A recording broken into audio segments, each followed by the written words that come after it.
दोस्तों, आप सभी का स्वागत है एनवर्ड न्यूज नेटवर्क में। तो दोस्तों, 1 जुलाई 2022 से एकल उपयोग यानी सिंगल यूज प्लास्टिक वाली वस्तुओं पर प्रतिबंध लगने जा रहा है।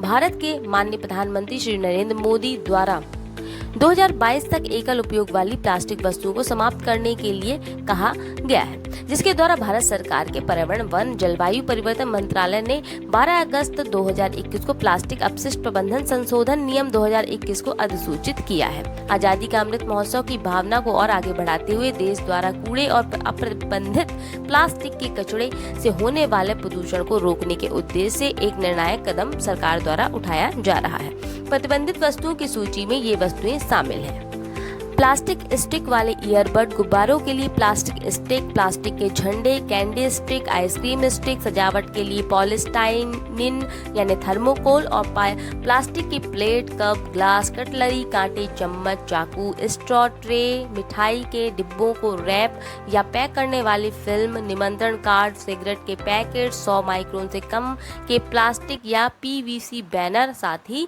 स्टिकर। आपको बता दें कि प्लास्टिक अपशिष्ट प्रबंधन संशोधन नियम 2021 के अंतर्गत 75 माइक्रोन से कम मोटाई वाले प्लास्टिक कैरी बैग के निर्माण, आयात, संग्रहण, वितरण और बिक्री और उपयोग पर 30 सितंबर 2021 से, तो वहीं 120 माइक्रोन से कम मोटाई वाले सामान पर 31 दिसंबर 2022 से प्रतिबंध लगाया गया है। पर्यावरण, वन और जलवायु परिवर्तन मंत्रालय ने 16 फरवरी 2022 को प्लास्टिक अपशिष्ट प्रबंधन संशोधन नियम 2022 के रूप में प्लास्टिक पैकेजिंग पर विस्तारित उत्पादकों की जिम्मेदारी पर दिशा निर्देश को भी अधिसूचित किया है। आपको जानकारी दे दें, 1 जुलाई 2022 से चिन्हित एसयूपी वस्तुओं पर प्रतिबंध को प्रभावी ढंग से लागू करने के लिए राष्ट्रीय और राज्य स्तरीय नियंत्रण कक्ष स्थापित किए जाएंगे तथा प्रतिबंधित एकल उपयोग प्लास्टिक के अवैध निर्माण, आयात, भंडारण, वितरण, बिक्री और उपयोग की निगरानी के लिए विशेष प्रवर्तन दल भी गठित किए जाएंगे। इसके साथ ही आपको बता दें, राज्यों और केंद्र शासित प्रदेशों को किसी भी प्रतिबंधित सिंगल यूज प्लास्टिक की वस्तुओं के अंतर राज्य परिवहन को रोकने के लिए सीमा जांच केंद्र स्थापित करने के लिए भी कहा गया है। सीपीसीबी ये शिकायत निवारण ऐप है, नागरिकों को प्लास्टिक से जुड़ी समस्या से निपटने में मदद के लिए सशक्त बनाने के उद्देश्य से शुरू किया गया है।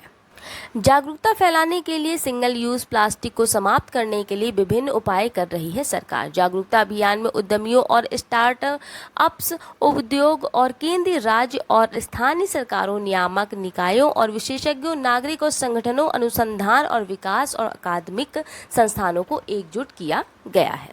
एकल उपयोग वाले प्लास्टिक वस्तुओं के कारण होने वाले प्रदूषण को दूर करना सभी देशों के लिए एक महत्वपूर्ण पर्यावरणीय चुनौती बन गया है। फिलहाल इस पर मंत्रालय का विश्वास है कि इस पाबंदी की सफलता तभी संभव है जब हितधारकों और उत्साही जन भागीदारों को इसमें प्रभावी रूप से शामिल किया जाए और वे सम्मिलित रूप से प्रयास करें। करना ही होगा।